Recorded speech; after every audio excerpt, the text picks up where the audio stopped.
మహాశయ, నీ చిలక పలుకులు ఇంకైనా మానుకోవాలా, ప్రజలు అర్థం చేసుకుంటా ఉన్నారు. నీ అనుచరుడు అదే అమరావతిని నాశనం చేయాలని చెప్పేసి నువ్వు ఎన్నుకున్నటువంటి మా ప్రాంత వాసి నందిగాం సురేష్ కట్టినటువంటి ఇల్లు నదీ గర్భంలో ఉంది తప్పితే ఇంకొకరిది ఎవరిది నదీ గర్భంలో లేదు. సార్ నమస్తే అండి. జగన్మోహన్ రెడ్డి 2019 ముందు ఎలక్షన్ ముందు ఏకైక రాజధాని అని చెప్పి జయగొట్టాడు జగన్మోహన్ రెడ్డి. అధికారంలోకి వచ్చిన 3 ముక్కలు ఆట ఆడేశాడు. మరి ఇప్పుడు నిన్న ప్రెస్ మీట్ పెట్టి కూడా అసలు అమరావతి పేరెత్తకుండా సోకాల్ రాజధాని అని చెప్పి మాట్లాడుతున్నాడు. అసలు జగన్మోహన్ రెడ్డి మాట్లాడిన మాటలో మర్మం ఏంటి? అసలు మర్మం కాదండి, అతను Ghajini Jaganmohan Reddy first class student అని చెప్పాడు. కానీ గజనీ సినిమా చూస్తే మీరు అందులో ఏముంటుందో అది గజనీలాగా వ్యవహరిస్తూ ఉంటారు. కొన్నాళ్ళు సకల శాఖ మంత్రి మన సజ్జల అమరావతి రాజధానిగా ఉంటే మాకేం ఇబ్బంది లేదని చెప్పేసి చిలక పలుకులు పలికాడు ఓడిపోయిన తర్వాత. అంతకుముందు ఇదే రాజధాని ఉంటుంది, ఎస్ ఎస్ ఎస్ అని మూర్ఖపు మాటలు చట్టసభ సాక్షిగా చెప్పి నేనెక్కడో దక్షిణాఫ్రికా చూశాను, అక్కడ మా ఊళ్ళందరూ కూడా ఇక్కడ ఉన్న పీడిఎస్ బియ్యం తీసుకెళ్ళి అక్కడ సారా బిజినెస్ చేస్తూ ఉన్నారు. అక్కడ మోడల్గా ఉంది, బ్రహ్మాండంగా ఉంది, అభివృద్ధి చెందాలా.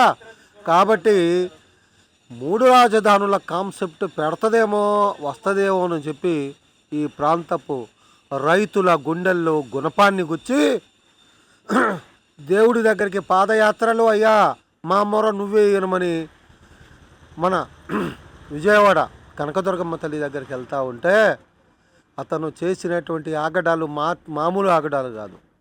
దారి పొడవులా ఎవరైనా సహజ రైతులు సాటి రైతులు వచ్చారు, భోజనం చేస్తామని కాస్త రాత్రిపూట పడుకుంటాం, తెల్లారి మా పాదయాత్ర కొనసాగిస్తూ ఉంటే రాత్రిపూట ఉండనీయలేదు.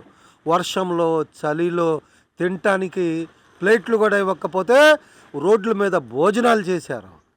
ఇక్కడ అరసవెల్లి వెళ్తూ ఉంటే రామచంద్రాపురంలో నువ్వు ఏ విధంగా కొట్టించావో ఈ ప్రాంతం మీద ఉన్నటువంటి కసికి నీ యొక్క వివక్షకి కారణాలు. కానీ మళ్ళీ ఇప్పుడు రాజధాని అనేటటువంటి పదవే లేదని చెప్తావు జగన్మోహన్ రెడ్డి. నువ్వు ఏ విధంగా ఐదు సంవత్సరాలు ఈ రాష్ట్రానికి ముఖ్యమంత్రిగా చలాయించావు అంటే రాజధాని కానీ పరిపాలన విషయాలు కానీ నువ్వు చేయలేదు.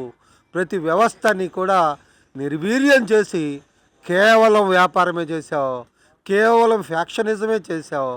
కాబట్టి అమరావతి అనేటువంటి పదం రాజ్యాంగం లేదని చెప్తావు. మూర్ఖపు ముఖ్యమంత్రి. రాష్ట్ర విభజన జరిగినప్పుడు 2014లో తెలంగాణ ఆంధ్ర రాష్ట్రం విభజించబడితే ఉమ్మడి రాష్ట్రంగా 10 సంవత్సరాలు రాజధాని ఏది? రాజధాని నిర్మించుకున్నంత వరకు రాజధాని ఇది, ఈ ఫెసిలిటీస్ ఇవి, ఈ ఆస్తులు మీ అని చెబితే ఆంధ్ర రాష్ట్రానికి సంబంధించినటువంటి ఆర్టీసీ ఆస్తులు అప్పడంగా నీ గురువు ముక్కోడికి అప్పచెప్పొచ్చావుగా కేసీఆర్కి.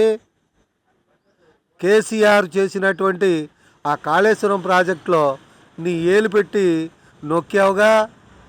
కాబట్టి ముఖ్యమంత్రిగా నువ్వు చేసేటటువంటి వ్యాఖ్యలన్నీ కూడా తప్పుడు వ్యాఖ్యలు. అదిగాక నిన్నటి రోజు నువ్వు వచ్చేసి ఈ ప్రాంతంలో ఎప్పుడూ లేని నేషనల్ మీడియాని పిలిచి ఇంగ్లీషు మరి ఎన్ని రోజులు పట్టావో ఇంగ్లీషులో మాట్లాడావు. 1,00,000 కోట్లు ఇప్పటికే అవుతుంది, 2 లక్షల కోట్లు మళ్ళీ అవుతుంది. మీరు 2వ దశ పూలింగ్కి వెళ్తూ ఉన్నారు. ఈ ప్రాంతం రాజధాని పదం లేదని చెప్పావు. నీలాంటి మూర్ఖుడు ఉన్నాడు కాబట్టే ఈరోజు కూటమి ప్రభుత్వం ఈ ప్రాంతానికి రాజధాని అనేటటువంటి చట్టబద్ధత కల్పిస్తూ ఉంది. నేషనల్ మీడియాని పిలిచి ఇంగ్లీష్లో మాట్లాడి సుప్రీంకోర్టుని కలగజేసుకోమని చెప్తావా? సుప్రీంకోర్టు కలగజేసుకోవాల్సిన పని లేదు. నువ్వే ఎన్నోసార్లు రాష్ట్ర ప్రభుత్వం తరపున అమరావతికి వ్యతిరేకంగా అనేక పిటిషన్లు వేయించావు, ఇక ముందు కూడా వేపిస్తావు. కాబట్టి ఆ కాస్త కార్యం కూడా నువ్వే కానిచ్చు. నీకు చివాట్లు పెట్టింది సుప్రీంకోర్టు, హైకోర్టుకి వెళ్ళమని చెప్పింది హైకోర్టు ధర్మాసనం. కంటిన్యూస్ మ్యాండమస్ అనేటటువంటి తీర్పునిచ్చింది. నీలాంటి మూర్ఖపు ముఖ్యమంత్రులు, నీలాంటి మూర్ఖపు ప్రజాప్రతినిధులు ఉంటారనేటటువంటి ఉద్దేశంతోనే. కాబట్టి ఇంకా నువ్వు వేసేటటువంటి ఈ నేషనల్ మీడియాని పిలవటం, ఈ అంశాన్ని కేంద్రం వరకు తీసుకెళ్లాలని నువ్వు చేసేటటువంటి ప్రయత్నం మొత్తం అబాసు పాలవుతుందని చెప్పేసి జనం గమనిస్తూ ఉన్నారని తెలియజేస్తా ఉన్నారు. అసలు అమరావతిలో మౌలిక సదుపాయాలు కూడా లేని చోట అసలు రాజధాని దేనికి? కరెంట్ లేదు, నీళ్లు లేవు, రోడ్లు లేవు కూడా, ముఖ్యంగా రోడ్లు కూడా లేవు. అలాంటి చోట మనకు రాజధాని అవసరమా అని చెప్పి కూడా మాట్లాడుతున్నాడు జగన్మోహన్ రెడ్డి. జగన్మోహన్ రెడ్డి పుట్టక ముందే తుళ్ళూరులో ఐఓబి అనేటటువంటి బ్యాంక్ ఉంది, తుళ్ళూరులో కరెంట్ ఉంది, తుళ్ళూరు పక్కన ఉన్నటువంటి కొన్ని మేజర్ గ్రామాలన్నిటికి కూడా కరెంటు సదుపాయం ఉంది. జగన్మోహన్ రెడ్డి పుట్టక ముందే జీవనది కృష్ణానది పక్కన ఉన్నటువంటి ఈ పొలాలు, ఈ రైతులు వలస జీవులు కారు. సంవత్సరానికి 3 పంటలు పండించేటటువంటి వాళ్ళు. నదీ బేసన్ అనేటటువంటి ఒక వితండవాదాన్ని, నీ మూర్ఖత్వాన్ని చెప్పావు. నదీ బేసన్ అంటే ఎక్కడ? ప్యారిస్ నగరం ఎక్కడుంది? అమరావతి పక్కన ఉన్నటువంటి కృష్ణానది కుడి పక్కనే కాలువ ఎందుకు కట్టారు నువ్వు చెప్పగలవా? నీకు తెలీదు. ఇప్పుడు కృష్ణానదికి ఉత్తరపు వైపు కరకట్ట లేదు, దక్షిణ వైపే కరకట్ట ఉంది. ఎందుకుందో కనీసం తెలుసా ముఖ్యమంత్రి నీకు? కరకట్ట నుంచి లోపలి ప్రాంతాన్ని నువ్వు ఏదైనా నది అని చెప్పేసి ఇంకోటి అంటే పర్లేదు. నదీ బేషన్ ఉంటాం ఏంటయా? 100 మీటర్లు దాటిన తర్వాత నదీ బేషనా? అరే మహానగరం నిర్మించాలంటే కావాల్సిందేంటి? మెయిన్గా కావాల్సింది వాటరు. ఏదైనా పరిశ్రమ నిర్మించాలంటే కావాల్సింది ముందు అడిగేదే వాటరు, విద్యుత్తు. మిగతాయి పెట్టుబడి దాని దగ్గర ఉంటాయి. కాబట్టి అవగాహన లేనటువంటి ముఖ్యమంత్రి ఏట్లో కడుతున్నారని చెబుతున్నావు. ఓ ముఖ్యమంత్రి, ఏట్లో రాజధానికి సంబంధించి కానీ రాజధాని ప్రాంతంలో ప్లాట్లు ఇచ్చినటువంటి రైతు ఎవరికైనా సరే కృష్ణానది బేషన్లో ప్లాట్ కనుక కేటాయించి ఉంది అని చెబితే నువ్వు నిరూపించు. కానీ ఇందులో ఒక మినహాయింపు ఉంది.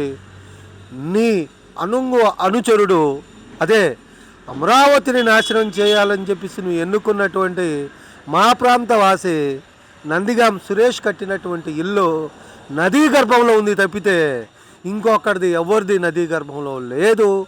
నువ్వు అర్జెంటుగా నీ అనుచరుడిని కృష్ణానది యొక్క గర్భంలో బిల్డింగ్ కట్టావు, దాన్ని తీసేయమని చెప్పు. మహాశయ, నీ చిలక పలుకులు ఇంకైనా మానుకోవాలా? ప్రజలు అర్థం చేసుకుంటా ఉన్నారు నీ కుటిలమైనటువంటి విష ప్రచారాన్ని నేను తెలియజేస్తా ఉన్నాను.